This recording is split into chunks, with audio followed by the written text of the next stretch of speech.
My name's Olive Valdez. I was born in Kentucky, grew up in West Virginia, then ended up in Denver, came on a cattle drive for vacation, met Demetrio, a confirmed bachelor, and a year later we got married, and I've been here 30 years. When I lived in Denver, I lived in an area, Greenwood Village, and we all had some acreage and we had horses, so I was a horse nut, still am.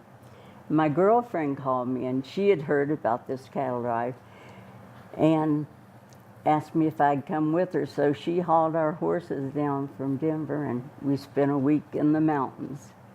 And I loved it. When I came over the hill, I thought, oh, what a beautiful place. I could live here. Well, I did. I didn't realize it, but I often say, when I die, I don't have to go to heaven. If I could just stay here, because I'm already in heaven. This is my home that I love every inch of it. The animals and the beautiful, beautiful nature that God made for us. And of course, I love my husband too, so that helps. But yes, I've always been an animal person. And the reason I got started on this, what I did not know was going to be a political path, I never saw anyone work harder than Demetrio. He worked and he worked and he worked and got so little for all those hours. And I just kept thinking, there's got to be some way to help. So I felt that Farmers Union would be a good step forward. And that's when I got active and got a lot of folks to join and went forward from there. Just never gave up, just was convinced and dedicated to the cause of making farmers' lives easier. So I did everything I could. Demetrio was certainly a prime example of someone who had such a good heart, such a love of the land, and yet wasn't able to make a living wage when he was just working as hard and as smart as he possibly could. So then I wanted to help, and that's why I did all that I could, just to make his life easier. And in return, hoping to make our neighbors' lives easier. So I'm still here after 30 years, and it has really hurt me to know and visit with friends and neighbors and see how worried they were. See how worried they were because they wanted to send their kids to college but had no earthly idea how they were going to be able to do it. So some of them, the kids were able to get scholarships and go to school, and their parents helped out as much as they could. But I think invariably it was the knowledge that if their child could get an education, then they in turn would help them keep going when their educational needs were taken care of. So I'm a big one for education, and I don't care what field it is, learn everything you can. And in some way or other, if it benefits no one else, it's going to benefit yourself. That security of knowledge that folks can't take away from you. And Demetrio, this guy, in my belief, he's a genius. He has done impossible things. To think, high school education, he had to work constantly because all the other members of his family, except his mother, were crippled. They were really handicapped. And he did all the experimentation and continued experimenting with his cattle. And after 32 years, he had naturally fat-free beef. If Ted Turner or some huge conglomerate had that, we couldn't have carried the money in a bushel basket. but because we were small, didn't have the money to get out there and buy an ad at the Super Bowl and tell folks we existed, then we slowly but surely have faded out of the picture. But we wanted the kids to have clean meat. We didn't want them to be eating all those, fatty, hormone enriched meat. That just wasn't our idea of what children should be eating, and we thought they deserved better.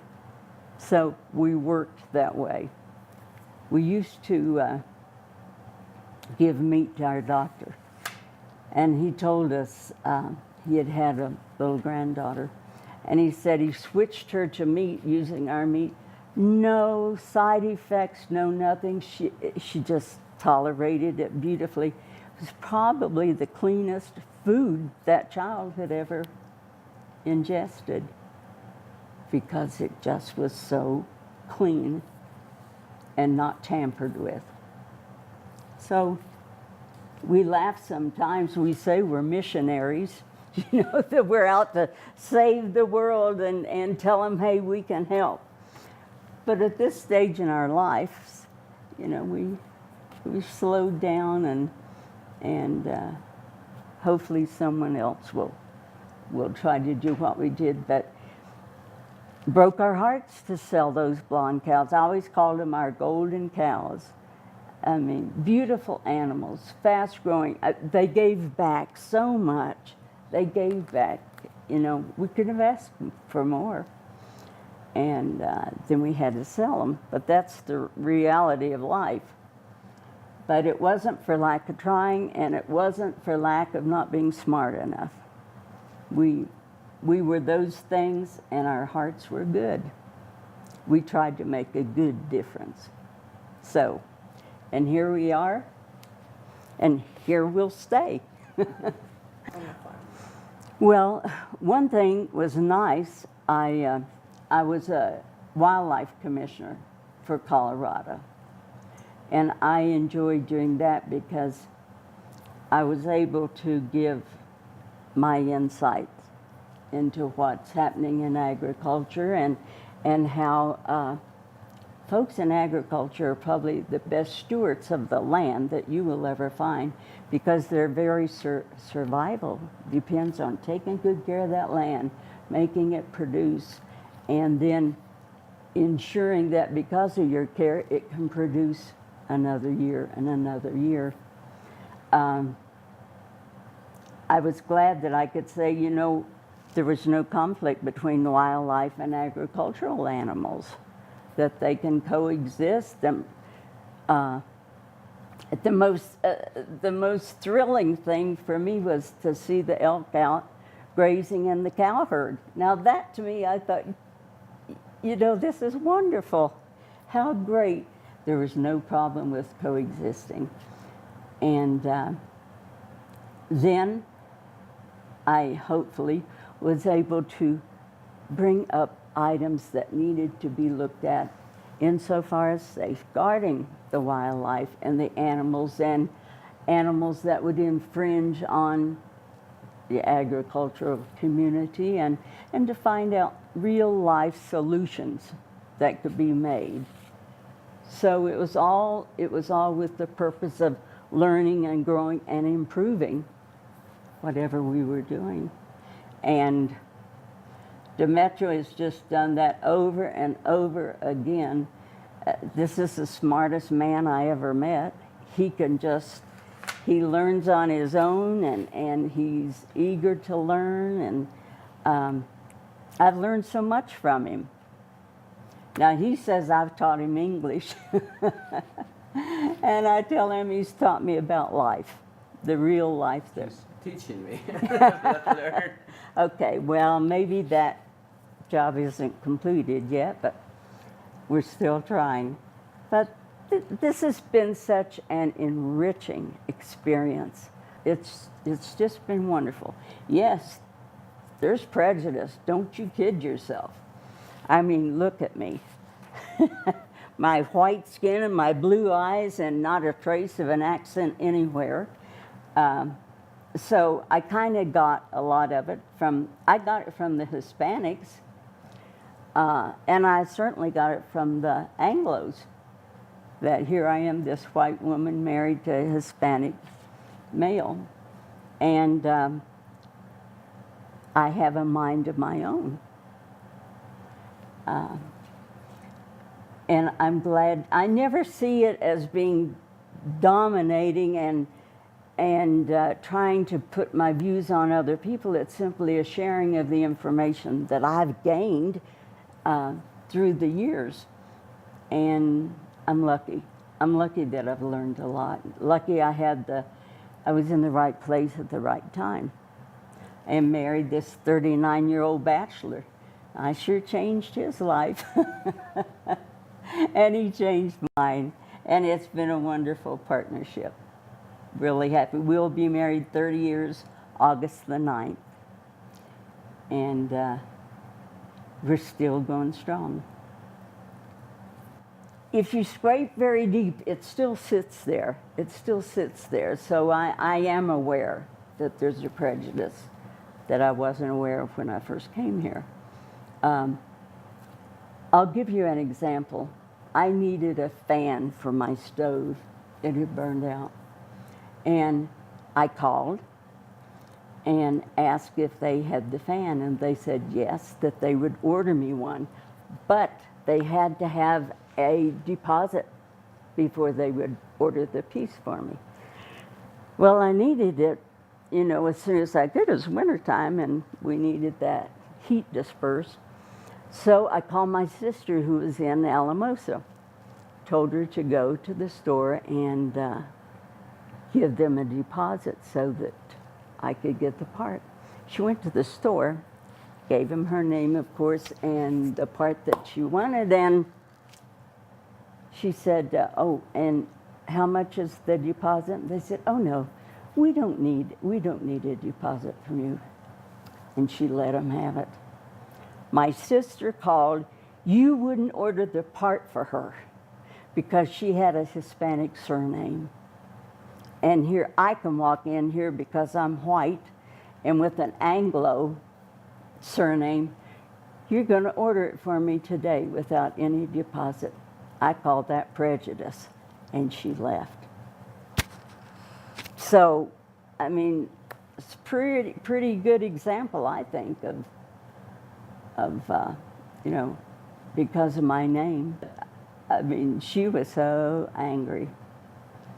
And I had never it hadn't crossed my mind that there would be a difference. I became aware that there were two worlds out there. And like Demetrio said, when we went in to try and borrow some money, well, gosh, I knew we owned, these 600 acres. We had 600 cows.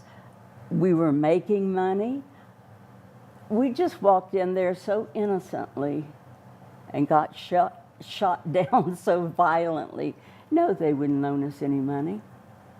And I thought I didn't hear him correctly, and I said, well, how much money could you loan us? Because I've forgotten the amount. We went in, probably 100,000 or something. And they had said, no, they couldn't let us have it. And I said, well, how much money could you loan us? None. I couldn't believe it with all our assets and good credit history. And they were a government agency that had been supposedly established to help folks just like us.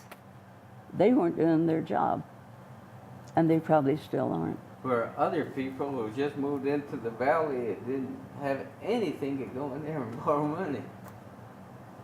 Yeah, other folks could walk in and they could get money, and we looked at them and we knew their financial status, we knew their assets, but when it came to us, it was a different story. Nothing we had was good enough. I got active in Farmers Union, and I think I got over 50 new memberships. And because of my activity, they asked me to represent Farmers Union at Ames, Iowa. So I went to Ames, Iowa, and President Clinton rated me as the #1 speaker out of all those there. And it's quite an experience for a housewife in little Antonito, Colorado, to go and talk to Vice President Gore and Secretary of Ag Glickman. And the president really liked what I said.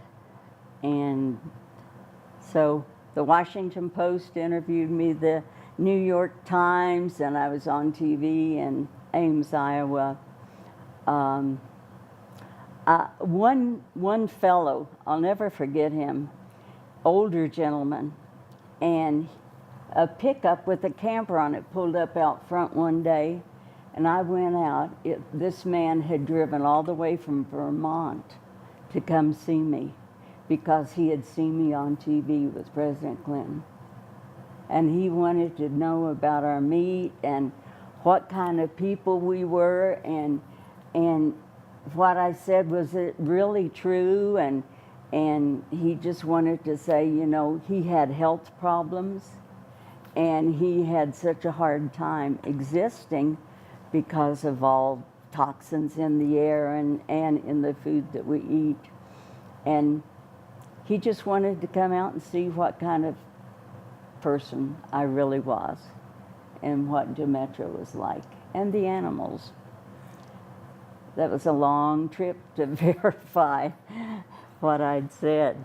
Maybe the bank won't loan you money, but by darn, what we have in our character, in our hearts, in our spirituality, well, you can't buy that. That's priceless. How lucky, how fortunate we are to live in this area.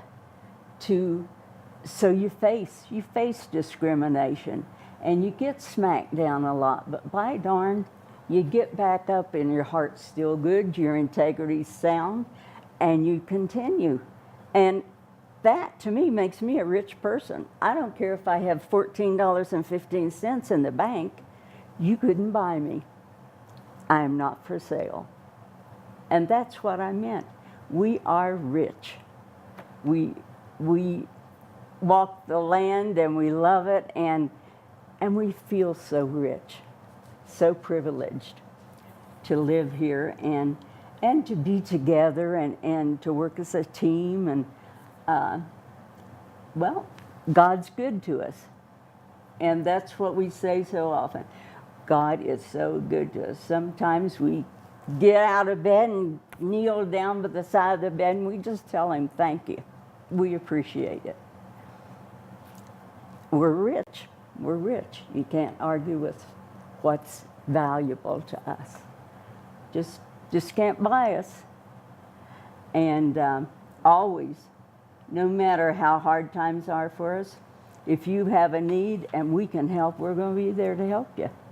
That's the nice thing about love. I don't care where you find it. Love is so elastic. It just, you know, you have love and you give some to this, and it's like elastic. It just keeps stretching, and it's very flexible, and you're never left poor after you've given love away. You're always richer. So that's the way we live. That's the way we live, and we're happy. We're fortunate. Yeah. God's been awfully good to us, and we're going to continue being good to God. We hope. We try. Let me give you another example. About 4 Sundays ago, we go up to church to the Cornell's Canyon Community Chapel.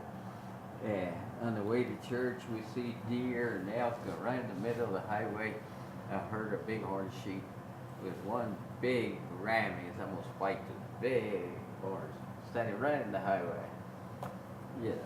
And there were just on the way to church. And then on the slope, there were 7 wild turkeys.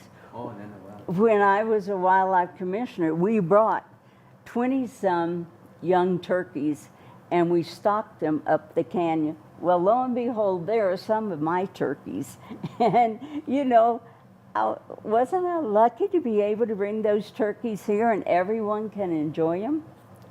Folks from all over. And that's another one of those treasures that we own. We did that. We helped. She brought lynx. Lynx. And we had peacocks, and they could survive because they'd be up high in the tree. But they're real loud. They make a lot of noise. Well, her lynx, I guess, could hear them from the mountains. They came down and got them. They did. They killed my peacocks. I told Demetrio, don't they know I'm a wildlife commissioner? Those lynx, I turned those loose around here. He said, maybe that's why they got your peacock. But anyway, I went back to the commission meeting and I told him, you got to do something about those lynx. They killed all my peacocks. And they all laughed and laughed. And then about 3 months later, we got a claim in from someone from Chama. The lynx had come down and killed all their peacocks. So I was vindicated. They knew I was telling the truth. You know, the peacocks are so loud, I'm sure they were You know, saying, come and get me, I taste good. If you want to hear good singing, especially gospel music, listen to Olive. She's been doing it since she was that big. Are you in the choir? no, I lead the singing. We don't have a choir. We're a transitory congregation up there. Most in the summer, the end of May, folks come from Texas, Oklahoma, Alabama, Georgia, you name it, they come up there to get away from the summer heat. And then in September, they start moving out to go back home again. So it's just me.